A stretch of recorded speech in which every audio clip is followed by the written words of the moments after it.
How do you go from averaging 6 viewers per stream to 40,000 in just a few years, reaching 192,000 on your most viewed stream of all time? Well, that was Mizkif, a normal guy who used to be a Twitch fanboy, and who in just a few short years would find himself hanging out with those same streamers that he had admired, calling them friends or coworkers, and finding them reaching out to him in order to be a part of his streams because he had outgrown them. And to take it a step further, he had co-founded an organization with streamers that he used to watch in his bedroom, streamers that were there from the absolute beginning of Twitch. Mizkif's success story was unprecedented in both its speed and scale. So how is it that you can go from the top of the world to the absolute bottom, isolated from everyone you used to call a friend? Well, all it took was one stream from Emiru on the 25th of October 2025. She is one of the biggest streamers in the world, and in that stream she would reveal to us that for years she was in a secret relationship with Mizkif, and in that relationship he did horrendous things to her. To the surprise of everyone, Mizkif in just a few hours would come out with his own response during a live stream, and it would be terrible. It would be catastrophic. He would confirm the majority of the things Emiru was saying while trying to twist it into something else that didn't matter at all. He had essentially managed to make the situation 1,000 times worse, and guys, it was already terrible. And look, by now I'm sure you know how internet drama works. When it rains, it pours. And after Emiru's statement, many others would come out with their own statements about their own experience with Mizkif and how much of a terrible person he was. This once incredible success story had gone from inspirational to morbid. And Mizkif, once at the top of the streamer world, was now completely and utterly isolated. So what the hell even happened? Well, look, as someone who was chronically online on Twitch during the rise of Mizkif, I think I'm pretty well equipped to talk about this topic while also explaining to you what made Mizkif so special, how he was able to rise to fame so aggressively only to so violently lose it all overnight. So you already know the drill by now. Let's do this. Alright, so as I mentioned in the intro, Mizkif was essentially a nobody. He was an average guy, he completed college, and he was about to work a full-time job. He would have a bit of a health scare and would end up in the hospital. This would change his perspective on things, and that's when he would decide to start streaming. The only problem was that, well, he was getting 10 viewers. And as soon as he felt that he was making some sort of progress with the viewer count, reaching 24 average viewers, the next month he would go back to 6. This is the reality of being a small streamer. It's hell on earth. And he was getting very frustrated at the fact that he wasn't growing at all. This is when he would decide to diversify. He would make a YouTube channel. It was called Mizkif at the time. Today it's called Mizkif Documentaries because he renamed it. But the idea was very simple. Mizkif was a streamer fanboy. He was very active in many of their communities, which gave him a keen understanding about what makes a streamer laugh, their sense of humor, while also taking into account their community's inside jokes. He would use this knowledge to create documentaries on some of the top streamers at the time, except they'd be mostly inaccurate. They'd be full of false info and inside jokes. It was mostly meant to be comedic. That's because Mizkif was hoping to showcase his own sense of humor. His first video would be titled "Who is Tyler 1?" and to his massive disappointment, it would barely get any views. He'd start to spam this link in multiple communities, hoping that someone would click on it, would watch it, would react to it, and eventually someone would. Mizkif was truly hoping that Tyler 1 himself would react to this live on stream, but instead what he got was Tyler 1's brother, Erob221. He'd watch that video on stream, and that would be one of the most defining moments in Mizkif's career. That's because Erob would enjoy it, he'd laugh at it, and his chat would love it too. Seeing that many of the top streamers would share many viewers, they'd start to post that video in other streamers' chats too. Mizkif would then make a video titled "Who is Greek God X?", one of the top streamers at the time as well, and he would react to it live on stream in front of 12,000 viewers. These videos would start to gain traction, and Mizkif was reconsidering maybe he wanted to be a YouTuber since he was finding so much success here compared to Twitch. But before he could even begin to see whether these YouTube videos would actually bring in more viewers on Twitch, he'd all of a sudden receive the opportunity of a lifetime. This is what truly changed everything. Look, by now it's no secret. Twitch originated from Justin.tv, a website that was originally made for you to be able to stream yourself to strangers while they interacted with you in chat. Twitch would be created purely for gaming content. Justin Khan, the founder of Justin.tv, would see that there was big demand for gaming-centric content, especially with the rise of esports. This is when he and his team would create Twitch.tv purely and only for gaming content. If you wanted to do more vlog-centric content, then you would just have to go to Justin.tv. However, at some point, Justin.tv would shut down, and Twitch would be bought by Amazon in 2014. However, around December 15th, 2016, Twitch would make a big decision. They would now allow you to do IRL streams, in which you vlog yourself walking on the street, going to a restaurant, whatever. This was a very big deal because prior to this, you were not allowed to stream on Twitch unless you were playing some form of video game. And one of the first streamers who would take full advantage of this change, of this shift of content on Twitch, would be Ice Poseidon. Before doing IRL, he was an old-school RuneScape player who lived with his parents. What made him unique at the time were multiple factors, one of them being his very loyal and loud community, as well as his song requests, in which that community would request songs that seemed legit, that seemed real, while randomly sprinkling in the N-word and other slurs to make him react to it and then say, "You're banned," which at the time made him blow up. After the introduction of IRL streaming, Ice Poseidon would move from his home in Florida to Los Angeles, in which he would become a full-time IRL streamer. Barely 7 months after the introduction of IRL back on Twitch, he would be featured on Rolling Stone, with an article titled "On Air with LA's Most Wanted Man, Life Streamer Ice Poseidon." A year later, The New Yorker would send a reporter to Ice Poseidon's house to start documenting his life. He'd end up writing a very lengthy profile about who Ice Poseidon is, what he does for a living, and how it all works. It was very in-depth and would take you around 41 minutes if you want to read it. Look, I don't even know if I can explain to you fully just how much of a big deal this guy was. You really had to be there. He was revolutionizing not just streaming, but the absolute definition of what good content was. He'd find himself in ridiculous situations and would make content out of anything and anyone. His community would be global. I mean, it was so powerful that you'd see random graffiti like this of him on a wall. Not to mention that even to this day in 2025, if you type "richest man in LA" on Google, you find his picture. That's something his community did on purpose so that he can go flex to random women on the street and hope to pick them up. Today, in hindsight, his content seems average, but back then he was the first to do it. He made a video, for example, about how he made $5,000 while sleeping, in which viewers could pay money to request songs to wake him up, and that's something that even streamers like iShowSpeed have done today. But what really changed everything for him was when he would do the RV trip stream, in which he would get a bunch of his friends on an RV and tour the country randomly, impromptu, and would create some of the best, most memorable content the live streaming world has ever seen. Now, tangent aside and back to Mizkif, Mizkif had made a video on his channel titled "Who is Ice Poseidon?" and Ice had reacted to it with 11,000 live viewers. He found it funny, his community loved it, and so that's when opportunity struck. Ice Poseidon's manager, Brent Caskell, otherwise known as Scuffed Steve Jobs, that's the name Ice Poseidon's community gave him, would reach out to Mizkif and tell him, "Hey, remember RV Trip 1? I'm sure you watched it. We're about to do RV Trip 2, so how about you come along to the sequel of this legendary stream, and maybe you can make an actual, real documentary on Ice Poseidon this time." Mizkif would immediately take the opportunity and fly out. This would be in the summer of 2018. However, as always, there was a complete miscommunication between Ice and his manager, with Ice introducing Mizkif as his cameraman for the trip, and that's exactly what ended up happening. There was no documentary to be made. The man behind the camera for most of the trip was Mizkif. But that's not to say that Mizkif didn't have memorable moments himself, making his own mark on the stream and being able to showcase his sense of humor. Look, overall, just like the first trip, the sequel managed to be just as crazy. And this time, Mizkif managed to be a part of it. Back during 2018, anyone who watched or had anything to do with streamers knew that this RV trip was happening and was keeping up with it in some shape or form,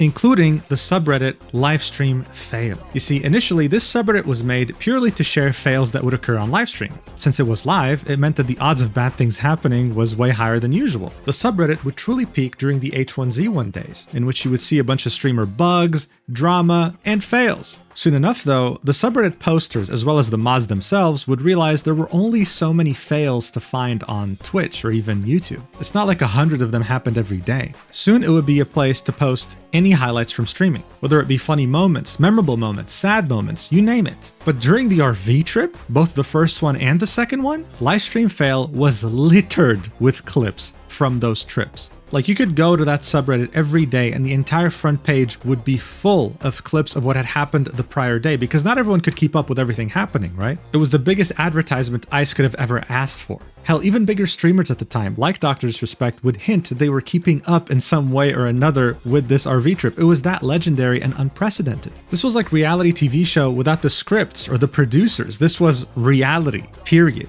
And people couldn't get enough of it. Unfortunately though, RV Trip 2 would end in a disaster, in an incident dubbed Horseshoe Bay, in which Ice Poseidon would very nonchalantly, with no empathy whatsoever, break up with his crying girlfriend live on stream because he had cheated on her with her friend in the same hotel he booked her. This turned his entire community against him, and he was overall hated like never before. And of course, throughout this entire event, Mizkif was the cameraman. I mean, you already know at this point. His very powerful community would revolt against him and would vow to boycott his streams unless he stopped being such a stupid person. And while his hate was at an all-time high, the livestream fail mods saw an opportunity. Ice Poseidon was very controversial. His community was uncontrollable, and overall, he was a liability. So they initiated a community vote to ban Ice Poseidon from livestream fail. You wouldn't be able to post anything about him, talk about him, nothing. And seeing that a huge chunk of livestream fail users were also part of Ice Poseidon's community, this was perfect because they could give him a big middle finger. Everyone knew how much the subreddit helped him to grow. So they voted yes. And Ice was banned from livestream fail for many years to come.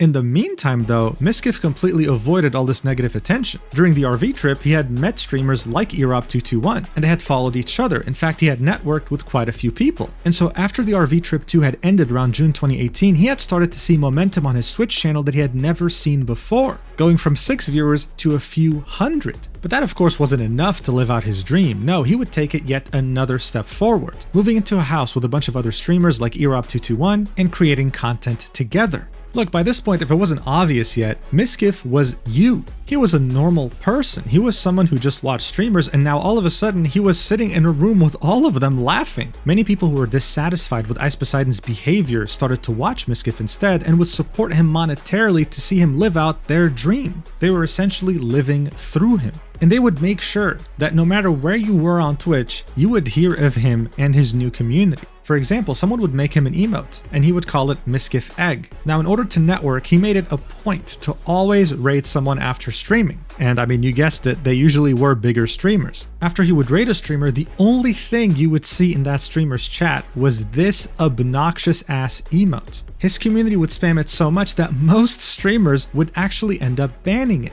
It was impossible at this point to not know who he was, or at least have heard of him.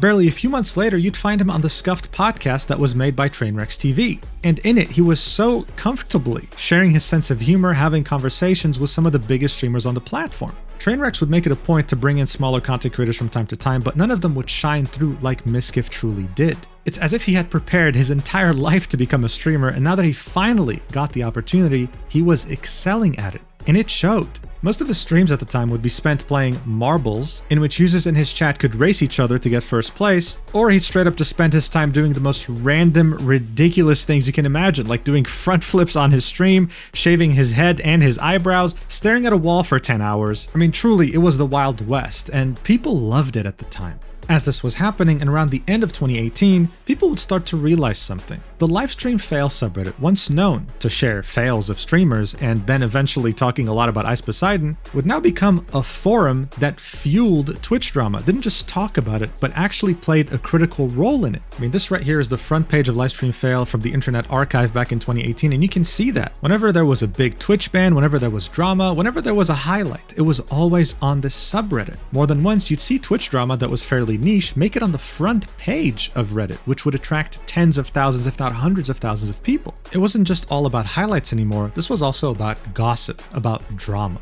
However, one familiar face you'd start to see often on the front page was Mizkif. He had a talent of making many clippable moments. He could turn a serious moment into a humorous moment, he could make a boring moment into something ridiculous, and everyone would start to clip it and share it, knowing that they'll get free Reddit karma. In fact, his clips would become so damn common that livestream fail would make him a filter. This was a very big deal at the time because look at the people that also had a filter. Dr. Disrespect, Soda Poppin', Trainwrecks TV, there was a filter for drama, and there was a filter for XQC. This guy was now one of the greats. And mind you, this happened in under a year of him getting off RV Trip 2. It was insane. He was finally starting to see the fruits of his labor. He had gone from a few hundred viewers to now having over 1,000, and within the beginning of 2019, he'd have over 3,000 live viewers. This already took him from being a hobbyist to someone who can do this full-time and make a lot of money doing it. But of course, to Mizkif, it wasn't enough. There was so much more he wanted to do, and he was only getting started. But the question was, how do you go from having 3,000 average viewers to later reaching over 7,000? How do you go from the top 1% of Twitch to the top 1% of the top 1%? Well, the answer is one simple word: parasocialism.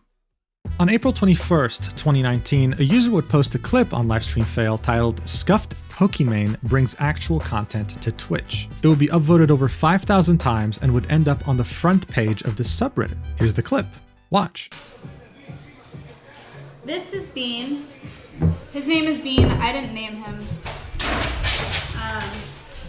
He is a juvenile red-tailed hawk. He's probably 6 months. He was hit by a car a few, oh, they're really excited about that. He was hit by a car a few months ago.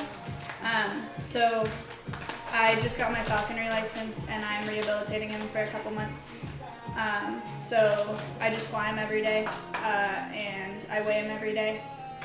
So yeah, the whole point of this clip was the fact that she kind of looked similar to Pokimane, but was actually bringing real content to the platform, showcasing her hawk while being very confident about it. As always, Mizkif would waste no time. He saw how popular she was on the subreddit, he saw how many viewers she gained after that clip was posted, and so when he found out that she was trying to build a PC, he reached out and gave her some advice. Of course, it wasn't mostly helpful, it was mostly comedic jokes, and it was really just for content. At some point, Maya would give him this look of desperation, and it would actually become a very popular emote. What would happen soon after, though, is that they would actually keep making content together. And Mizkif would notice fairly quickly that every clip posted of these two on Livestream Fail would get upvoted to oblivion.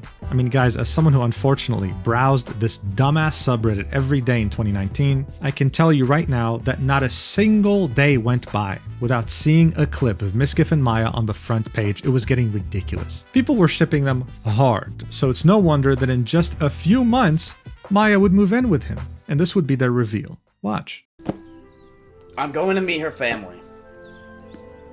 That's not it. That's not what he was gonna say. That is true. Chat, we're roommates.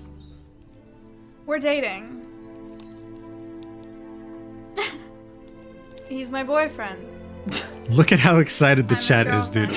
Look at these people. Look at how excited everyone is. You're probably wondering, why are people so excited over two streamers dating? Well, it goes back to the whole parasocial aspect. Mizkif was a normal guy. His viewers saw themselves in him, thinking if he can do it, I can do it too. They lived this dream through him, and also wanted to live the dream of finding a girlfriend like Maya through him too. And now, yes, this is very wholesome, this is very nice, but you've watched rom-coms before. You know that all the excitement's gone once the couple kisses, right? Was this going to be the case here too? No. It wasn't. If anything, the parasocialism got even crazier. When Mizkif would cheer Maya up on stream, it would get posted as a clip on Livestream Fail. There will be wholesome moments in which Mizkif tells Maya that she doesn't deserve him, she deserves better, and that he's very grateful to be with her. Aww. On Livestream Fail. Oh look, another clip of these two with over 8,000 upvotes. Oh hey, that's another clip right here, 6,700 upvotes. Would you look at that, the same amount of upvotes, again, another clip featuring them both. Guys, this got so ridiculous that at some point someone posted a clip with the title, "Maya eats some of her cereal and then breathes." And within the span of 6 hours, it would get more than 4,000 upvotes. This was meant to make fun of the state of this subreddit. It was literally just a place to post clips about Mizkif and Maya at this point. You see, this subreddit, even though it had evolved into being a space to discuss Twitch drama, still had a big void that wasn't filled after the banning of Ice Poseidon. This new parasocial aspect between Mizkif and Maya would definitely fill the majority of that gap. And thanks to this subreddit and many of these clips going viral, sometimes being on the front page of Reddit, many people will start to find Mizkif. There's this thread on the Mizkif subreddit asking, out of curiosity, when and how did he discover Miz? One of the top comments says, oh yeah, he made an impression of Tyler 1 and it was a clip on Livestream Fail. Another one would say, oh yeah, it was a clip in which Maya was explaining to Mizkif that a skunk was not a pet. There are so many comments in this thread, I mean there's 451, and so many of them will point to the whole Maya and Mizkif arc. No wonder the guy went from 3,000 average viewers to 8,000 right before becoming official with Maya. And look, some of you may not be fully aware of what 8,000 means, but just to give you some perspective, sponsors will pay you $1 to $2 per viewer per hour when you play a game, for example. So imagine what 1 hour of a sponsorship would be like. Imagine 2, imagine 3. This guy would be making some yearly salaries in just the span of a few hours with this view count. From many people's point of views, he had already made it, essentially. But to Mizkif, there was always more room to grow. The numbers could always go further. And seeing that the whole Maya and Mizkif arc had come to a conclusion, he had to move on to the next bigger and greater thing. And for that, he would take direct inspiration from his mentor, Ice Poseidon. Gordon Ramsay is one of, if not the most successful celebrity chef on the planet. But you see, just like Mizkif, he had very humble beginnings. When he was 19, he was a nobody, someone that had done technical college and done a bit of catering here and there. However, he had that hunger, that drive, and he wanted to be the best, so he went to the best. And at the time, that was none other than Marco Pierre White. Marco was, and still is, the youngest chef to ever attain 3 Michelin stars on a restaurant in the UK. That is the highest honor a chef could ever hope to achieve, and he did this while having the reputation of one of the first chefs that had a potty mouth. This guy would absolutely torture, destroy his staff. I mean, people would come in and try to work for him. After a day, they would leave. He would kick out celebrities from his restaurant if they gave him attitude, and he was seen as a rock star. Gordon would absorb everything he could during the span of the 2 years that he worked for him, and would then go on to establish his very successful businesses. I mean, truly, even if you were to ask him today, he would credit much of what he learned to Marco. If you want to be the best, you simply learn from the best. And that's exactly what Mizkif did with Ice Poseidon. During our V trip too, everyone was just having a good time, being high, doing whatever, but Mizkif was there providing entertainment, but also sucking everything like a sponge, understanding what made Ice special and seeing how he operated. Many of the things he learned with Ice would stick with him. And after he had received unprecedented, crazy, insane momentum due to his relationship with Maya blowing up, the next step for him was incorporating everything Ice had done thanks to his influence. Now, some of it would be very direct, right? Like poaching the brains behind Ice Poseidon's operation and hiring him instead. Jacob was the man who set up all the tech of Ice Poseidon's streams, kept track of his dashboards, his stats, and even his financials. Mizkif would later hire him to work on operations for OTK. We'll see what that is later. And at some point, he would hire one of the most longtime cameramen of Ice Poseidon, Victor. Now, this was very straightforward. It was very obvious what he was trying to do, but he would also take it a step further.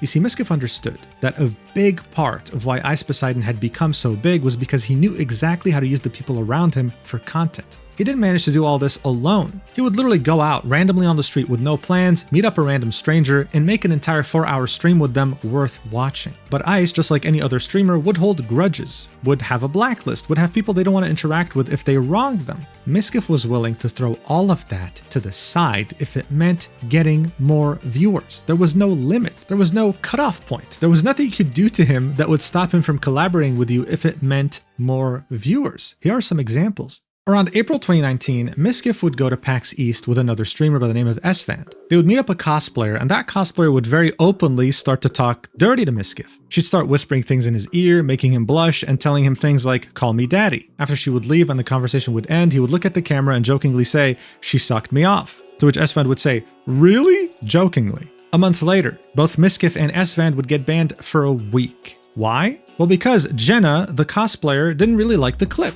She didn't like the fact that she was drunk, and she didn't like the fact that Mizkif made that joke, so she sent her lawyers after Twitch to copyright strike their VODs, which made them get banned for an entire week. This had happened a month after Jenna had messaged Svand telling him, "Yo, I didn't really appreciate the joke," and they settled it privately. The outrage was incredible, right? The entire community was rallying against her. In fact, it got so bad that she was even copyright striking Reddit posts made about her. Another post would get made calling her out, DMCAing other posts, and it would reach the front page of Reddit with 22,000 upvotes. It was looking really bad for her, and it was also very bad for Mizkif, because to him, it's as if his career had ended suddenly for a week. He was having a very hard time mentally to deal with this, and would even cry in the shower about it. He would reveal that later. Now, usually, right, assuming you were in Mizkif's shoes, you would blacklist Jenna. You would never want anything to do with her ever again, right? Well, 3 years later, he would actually invite her to his stream. They would collab together, and he'd end up uploading YouTube highlights of the stream itself. To this day, his most viewed video of all time on his channel features her. His third most viewed video is also with her involving shock collars, and she would make an appearance another 2 different times with very highly viewed highlight videos. This didn't just help her redeem herself in the eyes of the community, it obviously led to way more viewers on both his YouTube and his Twitch. This was someone who was clearly unstable, who was very irresponsible with her lawyers, who got him a week-long ban and made him scared to lose his entire career, and yet there she was, redeeming herself in the eyes of the community while giving him many views. This was who Mizkif truly was. But it wouldn't end here. He would really go after anything that got him views. At some point, a fairly known streamer by the name of Slicker would be outed as a scammer. He would scam other streamers over $200,000 asking for loans, asking for help, and it would end up actually being used for gambling. One of the people who was affected was a longtime friend of his who was dealing with cancer. He had scammed her for over $50,000. It was a scandal of epic proportions, and no one wanted to talk to Slicker at all. He was pretty much deemed blacklisted. It was over. Except, of course, for Mizkif, who would invite him on his stream to hear his side of the story. He would bring him on, he would bring XQC on, he would bring Hassan on, and he would even bring the cancer patient who he scammed out of $50,000 on too, where they confronted each other and Mizkif just sat there raking in the views. And hell, if that wasn't enough, Alinity, the streamer who famously said let's copy Stripe PewDiePie, and who also threw her cat on stream while at some point feeding it vodka, was easily, by 2019, one of the most hated people on the entire internet. At some point, in a teary-eyed apology, she'd say that she's sorry, that she didn't mean these things, that she's trying to be better, and that this isolation, the fact that she had lost all her friends and is hated by everyone, is leading her to have some very dark thoughts. Still though, no one wanted anything to do with her. She was radioactive.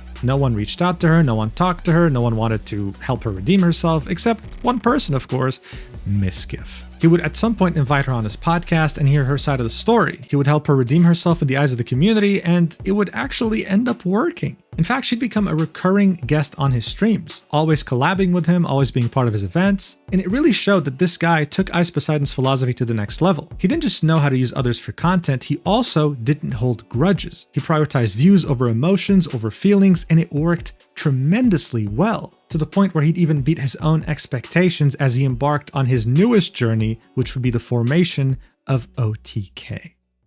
On June 25th, 2020, Tips Out would announce that he was leaving the esports organization known as Method. This was someone who was fairly influential in the content creation sphere, and many were wondering what his next steps would be. Well, they wouldn't have to wonder that long, because a few months later, OTK, otherwise known as One True King, would be announced. It would be yet another network for content creators, more specifically streamers, and as you can see here, one of the founding members was about to be Mizkif, alongside other big and renowned streamers, with Tips Out being part of the leadership. They would make their official announcement on the 11th of October 2020, with the founding members being Sfand, Tips Out, Asmongold, Rich Campbell, and Mizkif. This was of course a very big deal, okay? This new org featured some very big content creators, one of them being Mizkif, someone who had been growing exponentially for the last few years and seemed to only want more. And as Mizkif was embarking on this very new and exciting chapter in his life, he would put an end to a previous one, seemingly out of nowhere. On September 15th, 2021, he would make a tweet saying, "From me and Maya, read," linking a twit longer. He'd say, "We want you guys to know that Maya and I have decided to break up. We both want to be very clear that there was no event, no cheating, no drama that led to this decision. We mutually decided that this is what's best for both of us in our current lives. We both care about each other so much and are still friends. We're supporting each other through this, and we ask that you all do the same for us both. We're going to take a couple of weeks off of streaming to process and to take care of ourselves. Thank you for supporting us through these past 2 years. We can both say that they've been some of the best years of our lives, and we're super grateful. See you in a few weeks, Miz and Maya." So for you to truly understand just how big this relationship was in the content creation world, some of the biggest streamers on the entire planet would be commenting words of support here, and this tweet would receive a ridiculous amount of engagement. This was a few months after celebrating their 2nd anniversary, and it really did seem like it came out of absolute nowhere. You'd see people commenting things like this. Normally, I don't give a fuck about people's relationships, but this one hit different. Tens of thousands of people were there to witness these two getting closer to each other and eventually, well, making it official, and now it was over. But things were moving fairly quickly because as Maya was moving out, Mizkif would announce that Emiru, not even a month after the breakup, would be moving in. You see, Mizkif had a house at this point, he had multiple content creators living there, and Emiru was also about to be a part of this. She was well known at the time, she had her own audience, and the reasoning for this happening was that Emiru lived in Kansas and had a bunch of stalkers that threatened her life. Mizkif would so gracefully extend his hand out for her to come live with him in the same house as him and his streamer friends, and she said yes, making her feel the safest she's ever felt. A few months later, on January 3rd, 2022, she would join OTK as a founding member as well.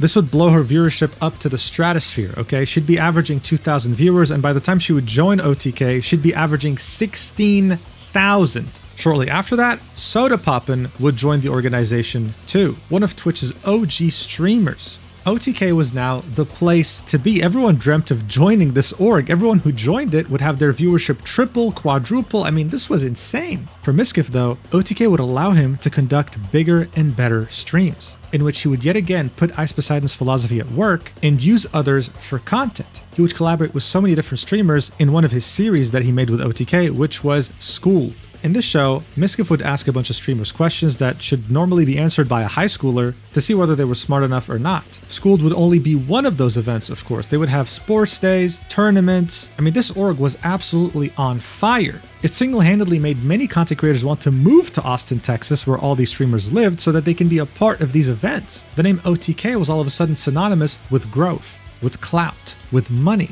And Mizkif, as a co-founder, was of course at the absolute center. Everyone wanted a piece of him and his community. Everyone wanted a piece of OTK. There was no one who wouldn't collab with him, no one who wouldn't be open to doing something with him. One could say that by this point, Mizkif had truly made it. He was really at a point where he could call himself the top 1% of the top 1%. This was all, of course, reflected in his viewership. After founding OTK in 2020, he would find immense success in the coming years. By 2021, he was averaging 40,000 viewers. This would stay consistent up until 2022. When the very method that he had used to attain this fame, this idea of using others for content, would fatally bite him in the ass. At the time, many people didn't know this, but this was truly the beginning of the end.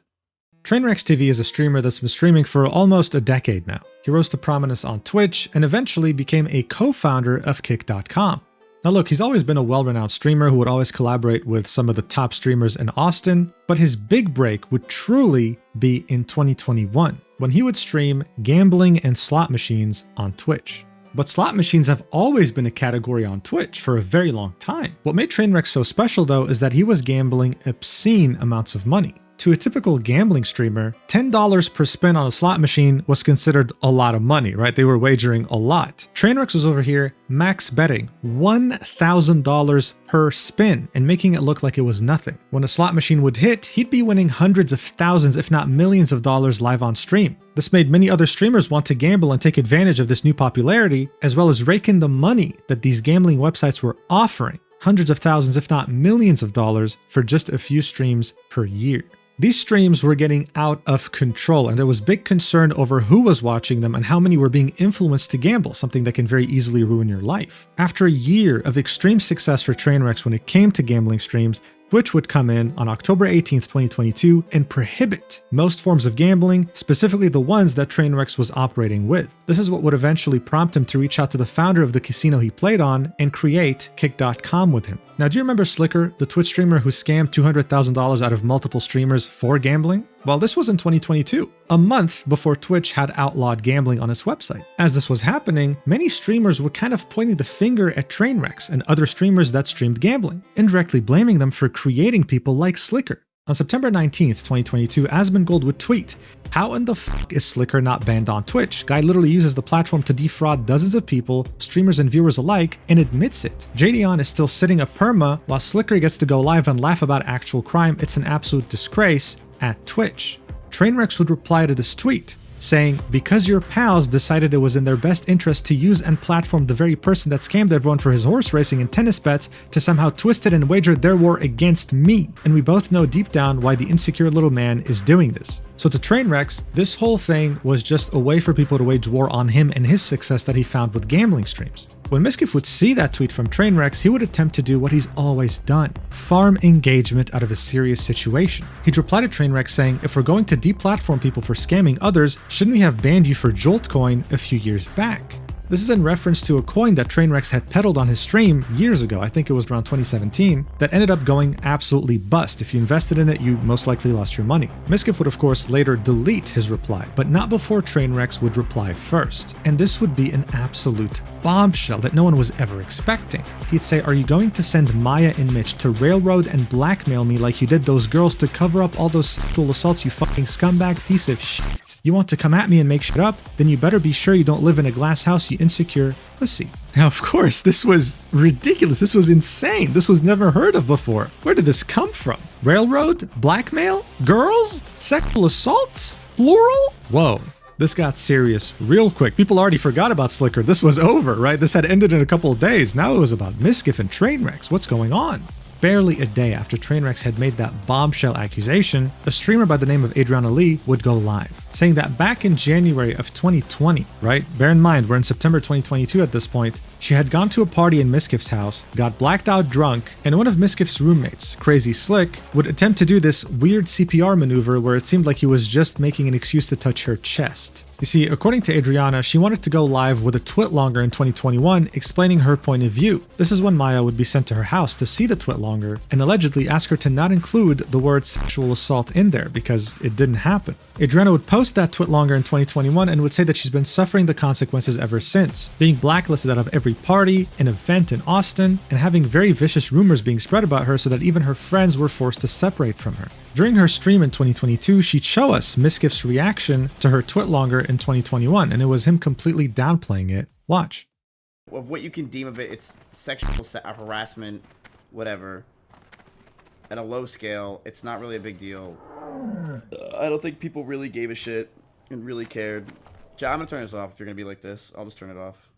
This clip obviously added a lot of fuel to the fire. It seemed like he didn't care, it seemed like it was indeed kind of a cover-up, and it seemed like Trainwrecks wasn't exaggerating. On the same day, September 20th, 2022, Adriana would make a thread of people Slick has been weird to / assaulted because people had reached out to her to share their story as well. And in these DMs, we could see Slick being an absolute creep to many women like this one. This one really stood out compared to others because it was him essentially just talking to himself, with the woman in question saying, "You're so sad, oh my god, move on bro, take your horniness elsewhere," and him saying, "I'm not horny, I'm just in love with you, please marry me," to which she would say, "How many times do I have to reject you to drill the idea into your fucking head?" And he would just keep on going. What made this worse is that he was doing this consistently to up-and-coming streamers, to people who were growing, who hadn't quite gotten to the famous level yet, knowing full well that they might be interested in him because he lives with Mizkif, the guy behind OTK. The streamer FanFan, for example, was one of the people that Slick was being very weird to. And I mean, look at this. The guy was like, "If we ever meet, you're done." She'd be like, "What, on site?" And he'd say, "You're getting bent over immediately." I mean, it was so awkward, so weird. She was clearly uncomfortable, but in her own words, she didn't want to offend a well-known streamer, right? She tried to keep it civil.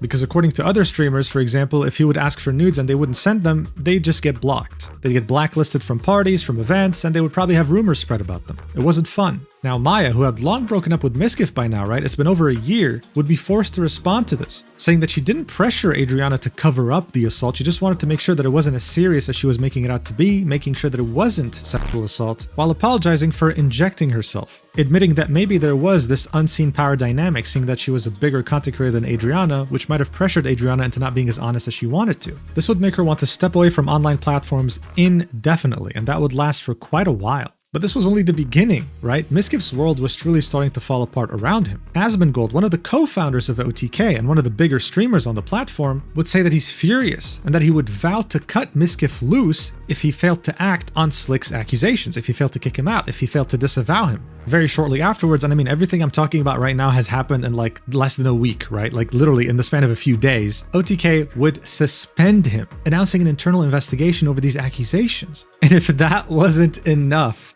Ice Poseidon would come in, make a tweet, and say, "Mizkif, I brought you into this world, and now I'm taking you out." This post got so much engagement, it's sitting at over 87,000 likes, and it shows DMs with Mizkif on Twitter, in which during the RV stream too, you can very clearly see Mizkif use things like the N-word hard R, the F slur, I mean pretty much anything cancelable imaginable, right? Now why did Ice do this? Was it the fact that his career was dying at this point and wanted more relevancy? Was it jealousy? Was it a mix of both? Who knows? But even though some people were very outraged at this, some others were saying things like, "You letting this slide for years says a lot about you as well." But don't worry, because this roller coaster was far from ending. Crazy Slick would then go quote-unquote missing after he had sent goodbye messages to friends, and they would, in the same day, find him. Barely a couple days after Adriana had come out with her story, Mizkif would make a statement, saying, "Hey guys, To update everyone, we found Crazy Slick. He has not harmed himself. After hearing from Adriana and the numerous other women who have shared their experiences with him, it's clear that he is not the person he made himself out to be. In terms of his living situation, Slick has been told to vacate our house as soon as possible. He would then apologize for the things he said on his alt stream, right, where he was saying, whatever, he was downplaying. He was like, sexual harassment, but I don't think anyone cares. And then he'd reiterate that he was open about his past. His messages from 2018 happened, he acknowledges them, but he can't change what he said, and he knows that he's changed as a person. He would then apologize to everyone, his viewers, OTK, the staff, the partners, and would announce the fact that OTK was hiring a third party to investigate all this to make sure that he wasn't complicit. Now look, this could have ended here. Most dramas would have ended here. Just wait for the investigation and see what it comes up with and move on. But Adriana had other plans. She would keep going live and talk about this, and her statements would then become conflicting. She'd state things like she didn't know that it was sexual assault until recently, and was told by her friends who were still conscious at the time that Slick only touched her wrist and neck, not her chest. She would collaborate with other streamers such as Hassan Piker. She would of course keep streaming, and at some point she'd call a friend, and the friend would admit that this was never assault. So the story was becoming very convoluted, very contradictory. People didn't really know what to believe. I mean, listen to this yourself. It's kind of a whole fucked up situation, and I don't think people are taking it, it's not like it was a full-blown, assault, but, when you're touching someone who's incapacitated and their friends are asking you to leave the room on top of you, already trying to kiss people. So it wasn't a full-blown assault. He was touching her while she was unconscious, but she was told it was only her wrist and her neck. The whole chest part was only added later. So look, Slick was definitely very guilty. We had proof of messages of him being very creepy towards up-and-coming content creators. That's unacceptable. But there were questions surrounding Adriana's involvement as well as train wrecks. Trainwrecks would come on multiple streams. He would stream himself. He would invite other streamers such as XQC. And he would constantly reiterate that the only reason he talked about this was because victims reached out to him and were too scared to move forward with this. He would really push the narrative that no, this wasn't just Crazy Slick, this was Mizkif. He knew what was happening, he was covering it up, and he had a hand in this. It seemed like he was never going to be satisfied until Mizkif's career completely imploded. Adriana would yet again keep going live, saying she hasn't changed her story, she calls out people trying to discredit her, all while talking to Keemstar, right? Not someone you really want to side with you when it comes to drama. The comments on Livestream Fail were getting tired of her, saying everyone agrees Slick is a creep, but she should probably just stop talking. Or Maya apologized and Miz is waiting for the investigation to show him clean. What does this chick want? Slick is gone. So to many, it appeared like she was just trying to milk this at this point. At some point, Ludwig would make a video on this on his Mogul Mail channel. It would get 3 million views, and seeing that Ludwig has many people who watch him that are not familiar with Twitch drama, it would make many people aware of this whole cover-up situation, right? He didn't really cover this favorably for Mizkif. This was yet another blow to Mizkif's reputation. Not only did people on Twitch now understand that this was going on, but normies who have yet to discover him also were aware, oh, this guy's a weird sex pest. Now yes, a few months later, on January 2nd, 2023, he would get reinstated in OTK once the third-party investigation would conclude that he didn't have a hand in this, right? He was not complicit. He truly was lied to and he had no idea. But to Adriana, this wasn't enough. A few months later, on April 9th, 2023, she would announce that she was not just suing Mizkif, but she was also suing OTK, the entire organization, for defamation, seeking over $2 million in damages. She would refer to Crazy Slick in the lawsuit as immensely popular. In reality, though, the guy barely had any viewers, right? He was just Mizkif's friend. That's why he was living with him, and that's the only clout he had. He was also not a member of OTK and not associated with the org in any way, so it definitely felt weird.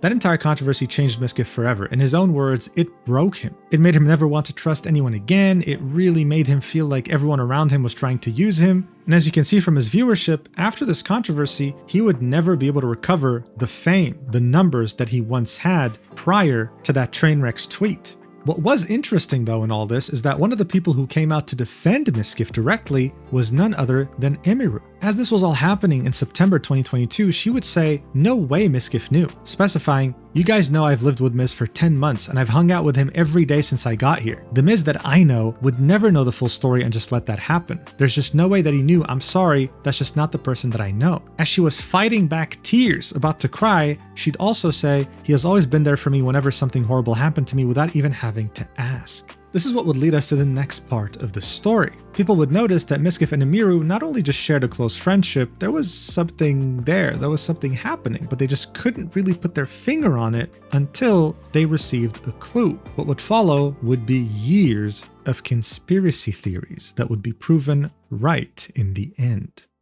This post on the subreddit Streamers was made on November 2022.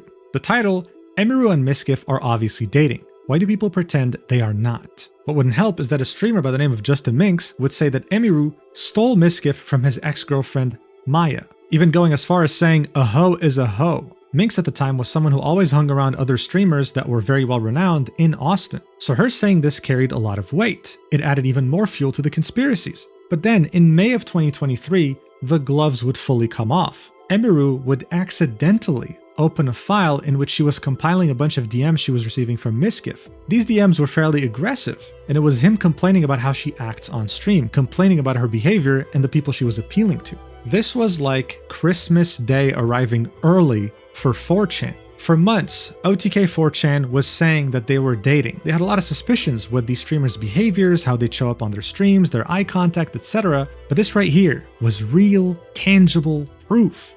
Around this time, the YouTuber Bo Blacks would upload this video titled "Sharing these Mizkif Emiru DM leaks will get you banned," in which we can see these images that she leaked on her stream in very bad quality, and people of course enhanced them. Here are some examples of what Mizkif was berating her with. You literally lift your legs like a cheerleader multiple times, stick a bottle between your legs and play with it, farm those parasocial people by doing this content in the first place after claiming to me you don't want these weirdos and you hate this community and hate the just chatting community. To many, this just sounded like an over-controlling boyfriend, not a friend who just invited you to live with him because you were worried about stalkers. This is when the conspiracy theorists would truly get to work, going back through old streams and seeing Emiru clearly have a change in behavior after interacting with Mizkif. For example, during the stream in which Mizkif was berating her for having a glass bottle in between her legs, she'd look at his messages on her phone, leave for 45 minutes, and when she would come back, she would just cry.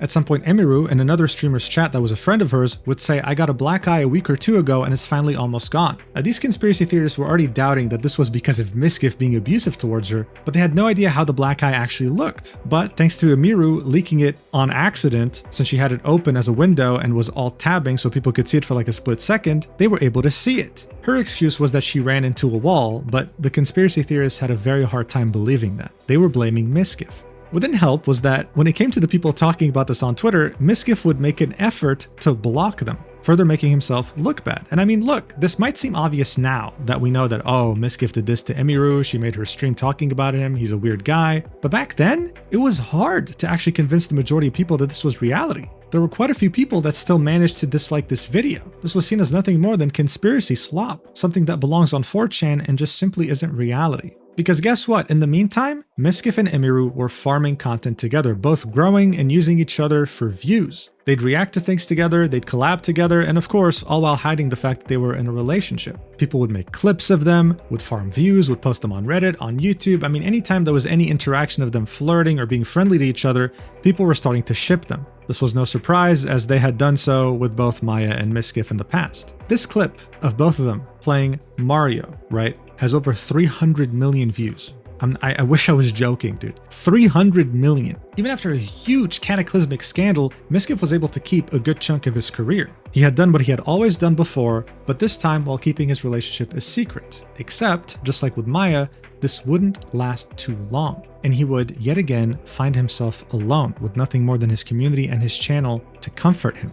On May 31st, 2024, Emiru would state on her stream that she needs to get out of Mizkif's house. She'd say, "There's a lot of different reasons, but I just feel like I need to get out of this house. You know, I like living here, but there's a lot of stuff that I haven't told you guys over the years." She'd specified that it had nothing to do with drama, and most people assumed like, oh, this was her stalker that she's been dealing with for years. In fact, she had multiple stalkers. Maybe that had to do with that. On July 24th, 2024, she would finally move out, but what people noticed was that she moved out all by herself. Mizkif wasn't following her, he was staying in the old house. Mizkif would make excuses for this, saying that this was because he was moving to a different state. He wanted to move to Los Angeles and leave Texas entirely. To the conspiracy theorists, though, it seemed like, no, they were actually breaking up. This was over. And he further confirmed this by running the hell away as far as possible. In the beginning of 2025, he would quote-unquote escape Austin, Texas, and would go live in Japan, spending a very long time there, streaming, making content, and overall, it seemed like he was running away from his past life. Of course, this trip wouldn't be without controversy. He would do pull-ups on a cherry blossom tree, which would get him in trouble with Japan since they're seen as sacred, but he would end up apologizing and we'd move on from that. Mizkif was just being Mizkif, right? Regardless, he'd get past it fairly quickly. I mean, it was nothing compared to the stuff he's been in the past. And afterwards, he would finalize his move to LA, saying that it's been the best time he's had in a long time, he's been loving the people he's met, and that he's very happy happy about his decision. This came just as it was announced that he actually won the court case versus Adriana. Her defamation case was thrown out by the judge, deeming it not worth a lawsuit, like this was just invalid. That's probably because she decided to sue him for defamation. I don't know whose idea it was. A lawsuit about defamation in Texas is like unwinnable and it had nothing to do with her being sexually harassed. But whatever, to him, he was innocent, and this was proof. And you know, not much would change. Even while living in Los Angeles, he would still farm clips like he always has. Like this one right here, in which he jumps into a pool and pretends like he drowned, right? Like, hilarious. At the end of May 2025, he'd make an official video saying goodbye to Austin, Texas. The fact that he's moved to Los Angeles, the fact that this was going to be a new chapter in his life. And this would actually be his attempt at completely rebranding himself, reinventing what Mizkif even means. His content would shift from being this video game-centric stream to more finance-focused. For example, in June 2024, he would bid for a broken Lamborghini so that he can fix it. Watch.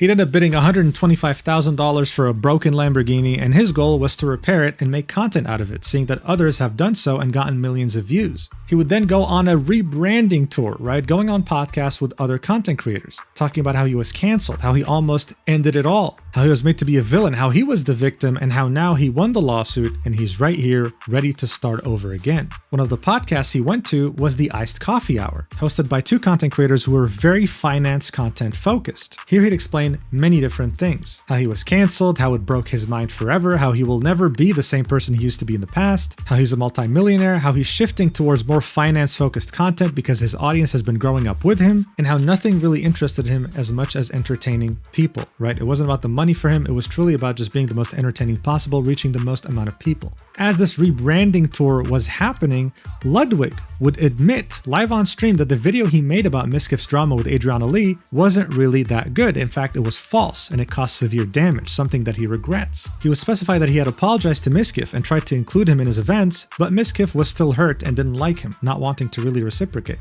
To Mizkif, this was perfect. I mean, he was on his rebranding tour, he won the lawsuit, he moved to Los Angeles, he had introduced himself to new communities through podcasts, he was changing his content format. Seeing Ludwig apologize now was the perfect timing. On October 24th, 2025, Mizkif would make a response video saying, "Look, Ludwig as well as Trainwrecks tried to ruin my life. They did inconceivable damage to my reputation, and even though I won the lawsuit, everywhere you go on other platforms, you can still see people calling me a sexual harasser, someone who protected like a weird sex pest." And he blames Ludwig's video for most of this damage because he actually reached a big normie audience. He would end this by saying that, "Hey, if you watched me and stopped watching me because of that incident in 2022, I ask that you give me a second chance." However, even though his rebranding was going perfectly well to the majority of people, to the conspiracy theorists who knew that he was dating Emiru and that knew that her moving out without him meant that they broke up, they found it oddly suspicious how in the beginning of 2025, as he was in Japan, both Emiru and Maya interacted for the first time on stream and actually collabed. You know, it doesn't take a conspiracy theorist to understand this. If two of your exes met up together, it's probably not because they still like you.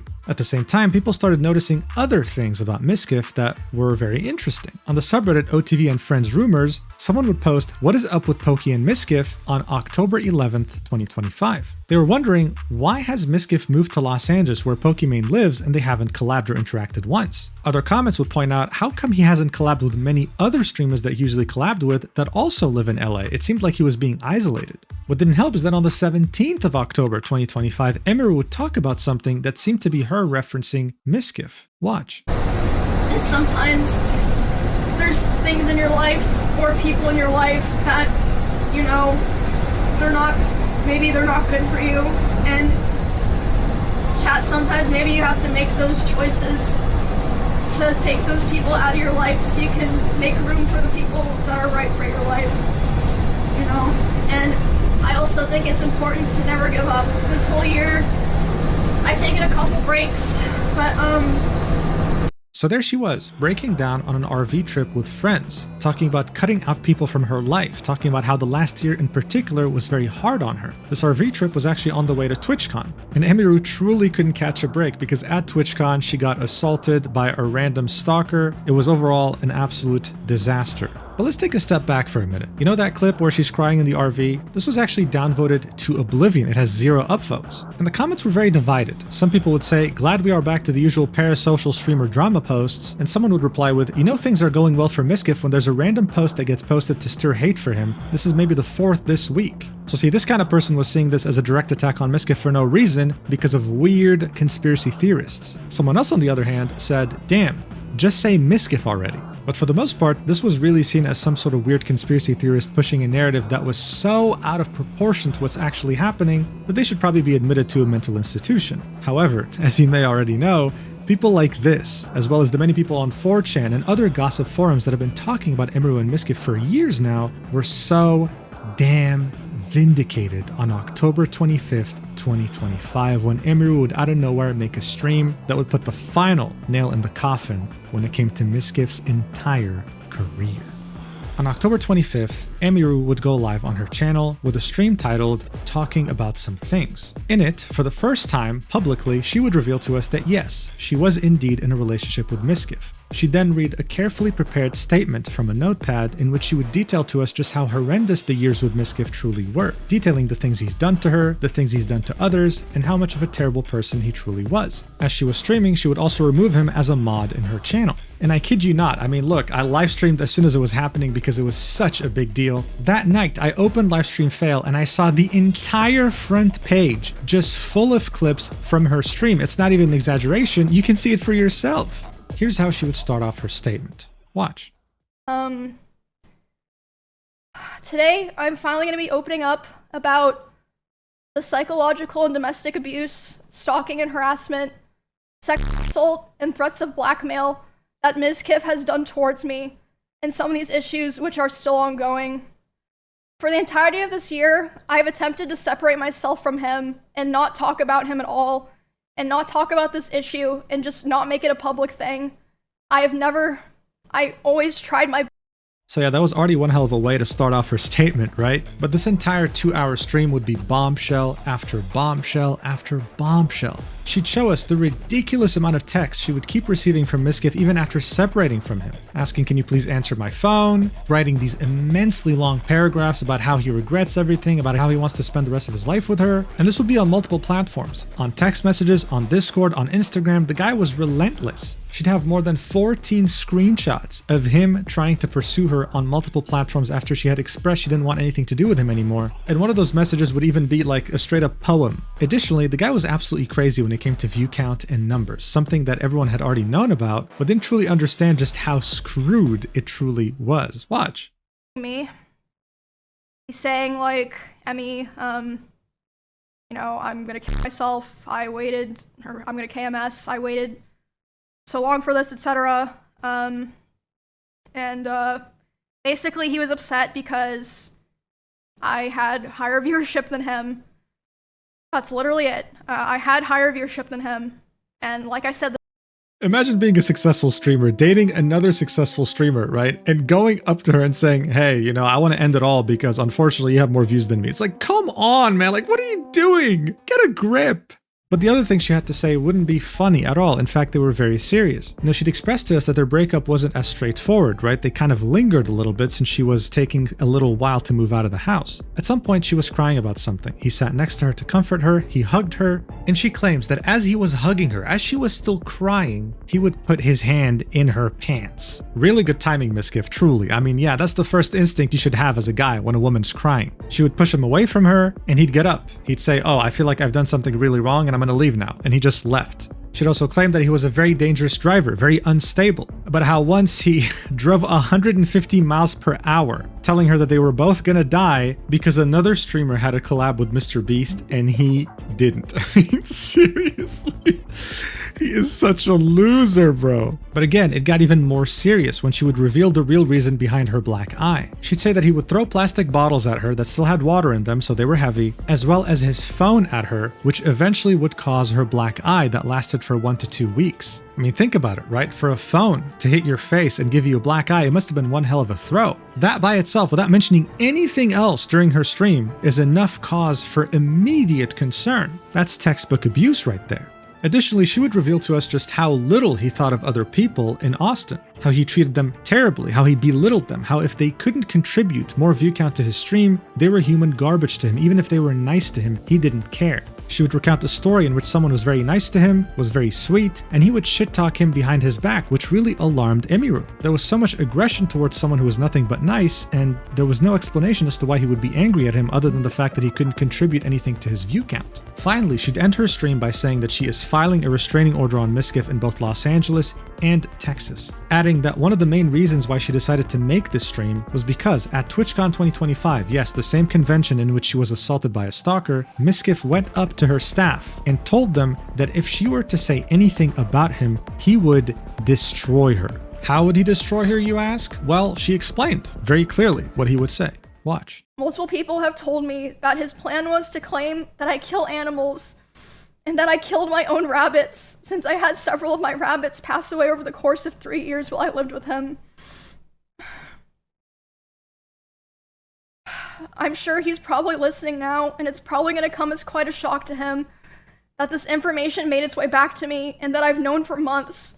And finally, truly, the last thing she would say here is that she says she predicts that after the statement that she had made, Mizkif would try and sue her. Watch for yourself. And I also wanted to say that I would not be surprised if he tries to sue me for the stream that I did today and for coming out about him.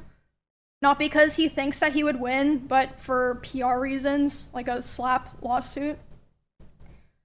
It'd be interesting if that happened, and I wouldn't be opposed to people finding out more of the truth and things that I didn't even talk about today, and what else he's been lying about.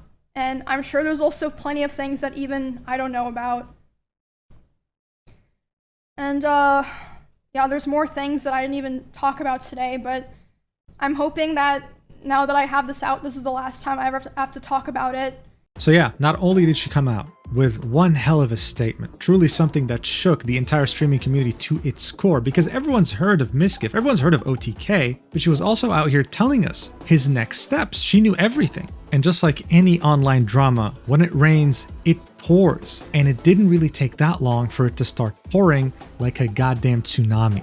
Very shortly afterwards, OTK would put out a statement saying OTK fully supports its co-owner and sister Emiru, and we stand by her side and admire her strength in coming forward and sharing her story. While Mizkif was one of the several founders of OTK, the organization terminated its relationship with him some time ago for reasons unrelated to the recent events, and he holds no stake in OTK or any of our other companies. Out of respect for those who have come forward, we will let their voices speak above ours. And speaking of voices, they all started to pour in. A streamer would say, for years, on my Twitch stream, I had stated I had one bad experience with one Twitch streamer within my 9 years of streaming, and they're finally being exposed for being a terrible human. Another streamer would say, having been in this industry for years now, I've been exposed to many creeps. Sometimes when they are larger creators, I've been scared to say anything because I fear will negatively impact my career. Last weekend at a TwitchCon after party, Mizkif came up to me to say hi, but just grabbed the top half of my face. My friend was in disbelief and told me I should say something as that was super disrespectful, but I've always been scared of offending people, and I chalked it up to him being weird. Thank you, Emiru, for bravely speaking out, and I can't even imagine the horror she has gone through this year. It sucks that sometimes we can't express our discomfort because we fear it negatively affecting our livelihoods. So yeah, you know, he just walked by and instead of saying hi, he just grabs the top half of someone's face. I think this is what happens when you reach such a crazy fame level that you start seeing people as genuine NPCs, as objects, as people that don't really matter, like they don't exist. Now look, at this point, I'm not really surprised when it comes to streamers and content creators being outed as weirdos. Unfortunately, you've come to expect these things. But still, as someone who actually does cover these things, well, for a living at this point, I still managed to get shocked at one thing in particular though. Wreckful was one of the OG Twitch streamers, right? He was the pioneer, the inventor, pretty much, of text-to-speech donations, for example. Tragically, in the summer of 2020, he jumped out of a balcony and, well, left this planet. For many streamers and content creators, this is a very sensitive topic, as he was a very nice guy who clearly had mental problems. As the controversy with Mizkif was happening, someone would uncover a clip of Reckful from a long time ago in which he would call out Mizkif for being a bad friend that only cares about clout. Watch. How does it feel knowing there are some people who like you because you are famous? It fucking sucks. See, I know for a fact that me going live right now raises the chance that Mizkif doesn't ignore my text and hang out with me by like fucking 69,420%, you know? It's fucking actually nuts. Now this sucked, but it wasn't what truly shocked me. It was this tweet from the content creator Arya Saki, who was a close friend of Byron, otherwise known as Reckful. She started this off from a quote from Mizkif in 2025, in which he said, "One of the reasons Byron killed himself was because he was jealous of me." She would then state that the reason why she had even reached out to Mizkif in 2025 was because she wanted to take him out to lunch for a serious talk. She was coordinating with Emmy and she wanted to play the middleman. She knew of his terrible treatment towards others and wanted to see if he truly felt remorse after all the controversies he's been through, if he's actually changed. But with that statement, she confirmed, no, actually, he was even worse than he used to be. Arya would specify that she knew Byron very well and that she spoke with him every single day leading up to when he left this planet. And not once did he mention Mizkif's name, not even once. I mean, dude, this genuinely left me speechless. We're out here talking about the final nail in the coffin. Bro, there is no coffin anymore. It's been rendered to ashes. Like, what the hell is going on? But we weren't done yet. A producer who had worked for an OTK event that featured Mizkif would come out and talk about her experience with him. She'd say that others were more fit to host, but Mizkif insisted that he wanted to host himself. Okay, cool. Usually for an event on stage that's live, she has to present to you everything that's going to happen, where you can step, where you can't step, what to expect, what not to expect. But Mizkif kept telling her he was too busy, so she actually offered to come to him and explain. She did that and actually drove to his house. Now usually there would be rehearsals, there would be practice. He wouldn't show up to any of that. He'd only show up barely an hour before the event was meant to start, so she ran him through everything very quickly even though they were meant to rehearse, and it was obvious he didn't really do that much of a good job. What she noticed though was that after the stream, he was feeling down. Everyone was around him comforting him, and no one paid mind to the producer who tried to avoid this from happening. The guy wanted to always be at the center of the spotlight, but was unprofessional and disregarded everyone around him. That lines up with what Emiru said, and I mean, there's another clip literally of him on stream admitting this, but people saw it as a joke and didn't take it seriously. Watch for yourself. You gonna come to my family reunion? Only if I could take a picture and say fun with the family. No, I know, I don't. I actually don't want you to go. It's because you're like a psychopath. Miz, when you're normal, even at parties, you stand around like this with a drink, and then you walk up to people and you're like, you know, I wouldn't talk to you if your viewership wasn't as high, you know? Like, that's literally what you do all the time. You're an ego asshole. Because I don't take any of you seriously because you're not actually my friends. No, I'm sorry. You know you're my friend. And is Senna a real one? No. Okay, let's begin on this whole thing. This clip is perfect to truly show you who Mizkif truly was, okay? He was in his natural habitat here. Whenever someone would bring up something serious, hell, even morbid, I mean, the fact that he saw everyone as objects, that no one was his friend, he would always manage to deflect and make it a farmable clip. I mean, if you posted this on social media or Reddit, it would get upvoted like crazy. Anytime someone would have criticism or become serious, he would always turn it around and people would say, oh, you know, that's just Mizkif being Mizkif, right? That's not actually how he behaves off stream, I'm sure. He's just doing this for the content. Everything was for the content. People would also find old clips of him admitting the fact that yes, he had a fear of his ex Maya surpassing him in viewership. Watch for yourself. I was terrified. I couldn't understand what was happening. My viewers were dropping, Maya's were only going up. And there was a part of me that thought that I was going to be smaller than her, and I don't know if it was my ego or what, but I couldn't take it. I felt like shit. And I was on the phone with Austin, and then XQC, I somehow got on a call with him, and he talked to me for hours, making me feel better about it. And he did. And I genuinely, after talking to him, felt a lot better. And I don't think he even realizes what he did for me in that call, but he really did help me a lot. I was nonstop. It's all I could think about is that she was beating me as a streamer and I was going to die. But then he reminded me that women have a cap and men just grow as streamers, and that's pretty much just fucking it. So felt a lot better after that. I really did. So thank you to XQC. Right, so as ridiculous as this statement was, the chat was full of hearts, okay? Everyone was there to support him. Everyone was like, aw, like he was insecure and now he's over it. How did he get over it? Women have a cap. Men to the moon, baby. I mean, he wouldn't just talk about this behind Maya's back. He would say it to her face during a stream. Look at this. I succeed. No, okay. No. I used to get upset. I'm not kidding you, chat. I used to legitimately get fucking pissed because I'm like, are you fucking serious? I brought this bitch into the world, and now all of a sudden she's fucking growing faster than I was. Because I was going like this, and she was going like this. And I'm like, what the hell is this crap? What is going on here? It's the fucking Babsity effect. So I was pissed. I'm like, you were such a pussy. The fact that you can say that and feel like it's okay that you felt that way and just be like, yeah, I was like that is crazy. That's bad. Is it bad? Yes. And guess what? I don't care anymore. That's bad. But I don't care anymore. And I stopped caring. He's okay as long as I never have more viewers than him. If I ever surpassed him in viewership, which will never happen. Oh, she'd be done.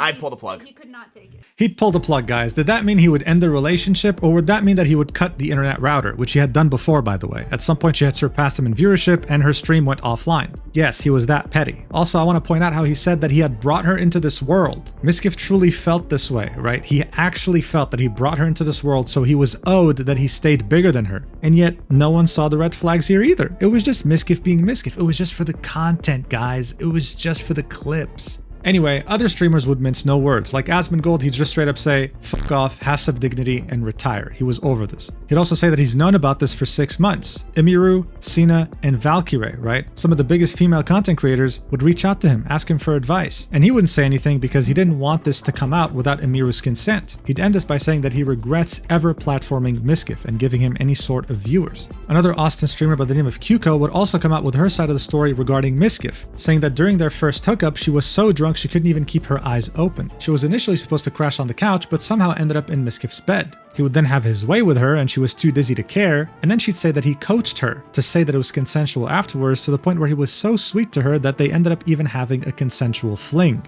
When that fling ended, she would notice that terrible rumors would start to spread about her. People would hear that she was manipulative, bad, awful. Mizkif would go as far as telling others that she... God, how do I say this without being demonetized? He'd say that she would produce lines of ketchup from her arms with a sharp object while having sex. Yes, I really hope that's clear enough. Then when she got in a relationship with Lucari, he would still constantly shit-talk her and spread rumors about her. So that's how it worked in Austin, right? Everyone was trying to make it as a content creator there, and at the top of the food chain, you had the OTK boys. Rumors could make or break all your collaborations, all your invites to parties, and no one would bother messaging you to verify. Austin in general was a hellhole, okay? It was like Game of Thrones. As this was all happening, a clip would resurface that was posted recently, I mean this was in 2025, of the two streamers Yugi and Arki teasing Mizkif about Emiru being happy without him, right? Implying that they were in a relationship even though this wasn't public yet. Mizkif's reactions were definitely interesting to say the least. Watch for yourself.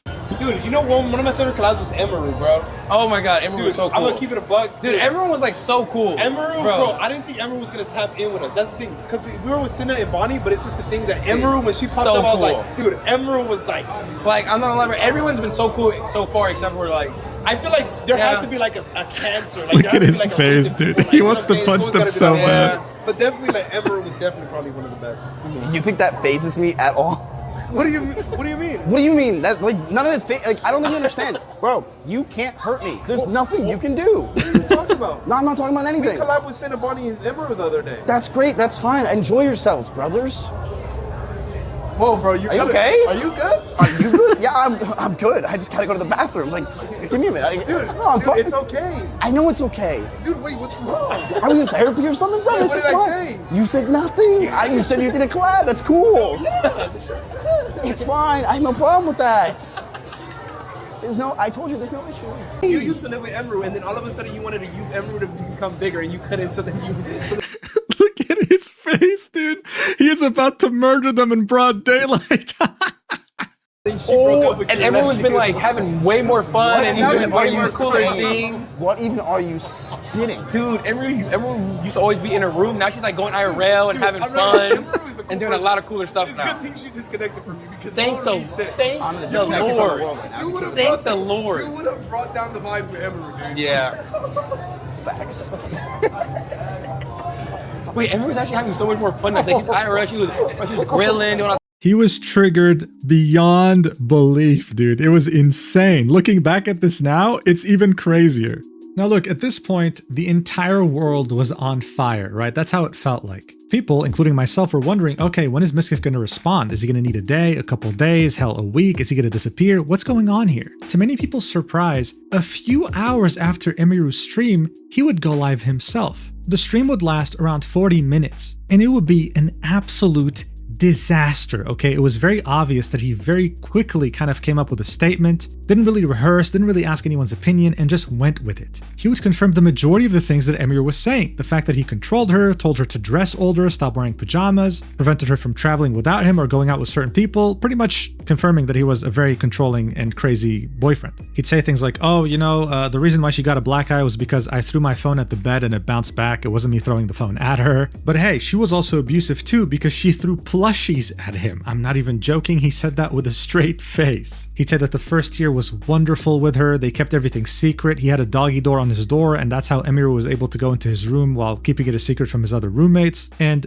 just as Emiru had predicted, right? Like word for word, he would show a video of how Emiru's rabbit cages looked, right? Implying that she was abusing them and that they died because of her lack of care. He'd say that she had too many, she couldn't take care of all of them, and she was directly responsible for them dying. Look, I can tell you right now, having watched all this stream live, this was maybe the only notable thing he had against Emiru, okay? I mean, the whole thing was a disaster. He still had alerts on. Someone was donating 7777 as he was saying very serious things. He'd make a couple jokes here and there, just like Mizkif always would, trying to deflect, but this time it wouldn't work. And yeah, before I forget, when it came to that story where he sexually assaulted her, he wouldn't say that they were hugging as she was crying. He said that they were cuddling, and he thought that this was where it was headed. It was an honest mistake. Yes, him slipping his hand in her pants was an honest mistake. Anyway, seeing that the whole rabbit thing was the only dirt he truly had on Emiru, one of her friends of over 10 years would come out with his own statement saying that no, she doesn't abuse her animals. In fact, what happened was that this cage in particular was left behind because she was moving out to a new house alone and took her bunnies with her already. He'd of course talk about how dirty rabbits are, about how often they poop, about how they poop up to 200 to 300 pellets per day and that it doesn't smell. He'd argue that the rabbits that did indeed die had bad genetics. It was simply unlucky. He'd show us a picture of the new cage in her house and would indicate that everything's normal there. She wouldn't let it get that dirty while her rabbits are in it. Finally, he'd mention how Mizkif would refer to them as rabbits, but he doesn't even know any of their names, not a single one, saying that to him this was nothing more than opportunity and he actually didn't really know anything about them. And just as you thought that things couldn't get worse, here is truly a display of how dangerous parasocial viewers can be. There are people who are saving clips for years, waiting for the day that Mizkif gets cancelled so that they can resurface them for everyone to see. At some point, Maya was on a podcast, and Mizkif comes in and pulls off her headphones in a very weird way. This was years ago, okay? And someone posted it shortly after Emiru had come out with her statement to showcase that Mizkif has always been weird to his partners. Watch. I think Miz is coming up here, but I think his chat ratted on him. Oh, spam when you say something, Maya. Chat they cheated. spam for like... Loser! Oh, there he is! He's Loser! Third place. Hey, that's third place. That's third place. Loser. Third place. Loser. Second loser. Loser. Matt, if you broke that headset, you are DMing Shroud right now. Oh. We double dropped it. Pick up my headset. Go get the SIM jar. Matt. Throw the SIM jar. He's in trouble. Thank you. What an attention whore you are. Oh, he doesn't have the thing on. Oh. Oh, damn.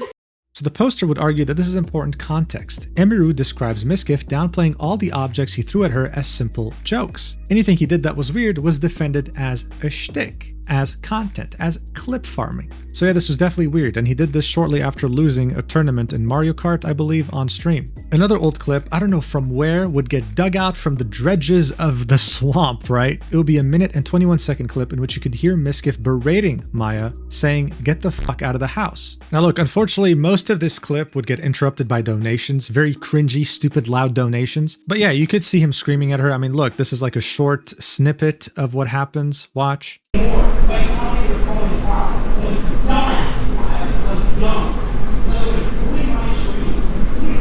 He'd be screaming at her saying, "You're a dumbass, you are dumb, Maya," etc., etc. So not really a very pleasant conversation. So overall, these past clips are indicating to us that, oh, he's always been this way to his partners. He's always kind of treated them badly. It is important to mention that Maya hasn't said anything since this happened with Emiru, right? And I don't think she will. She's too busy managing her wildlife sanctuary to care. But at this point, you don't really need to go back to his previous relationship with Maya to really see how bad of a person he was with Emiru, you know?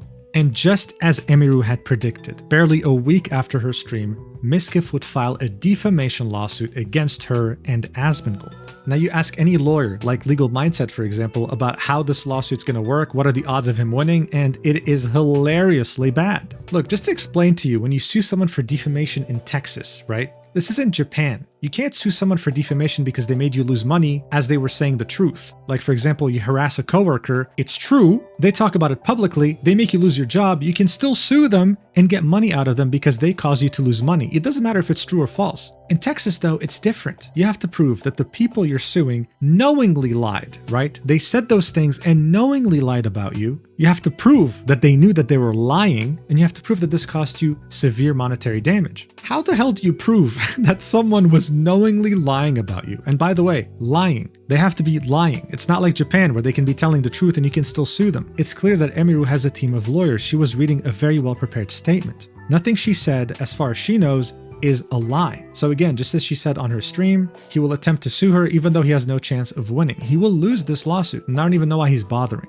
Adriana Lee lost against Mizkif and OTK for a reason, right? As you remember, she sued for defamation. Right now, if you go to Mizkif's Twitter profile, you'll see in his bio, still owner of OTK, now in lawsuit. As if that'll change anything. But hey, it seems that Emiru is doing fine at least. On November 7th, she would appear on someone else's stream and would say that she was considering replying to Mizkif's poem that he sent her, but then found out it was written by AI. She laughed about it. And as I'm recording this part of the video on the 12th of November 2025, she went live for the first time since she talked about Mizkif. She has of course more viewers than him. Let's hope he doesn't drive 150 miles per hour in his car, but if he does, let's hope it's on an empty road with no innocent bystanders.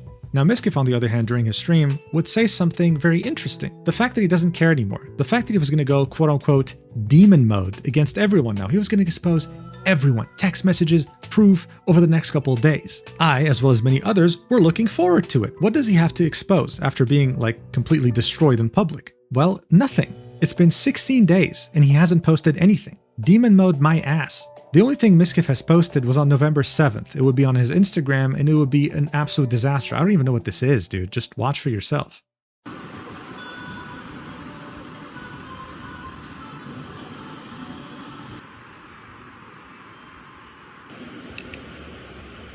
Fuck you, motherfucker.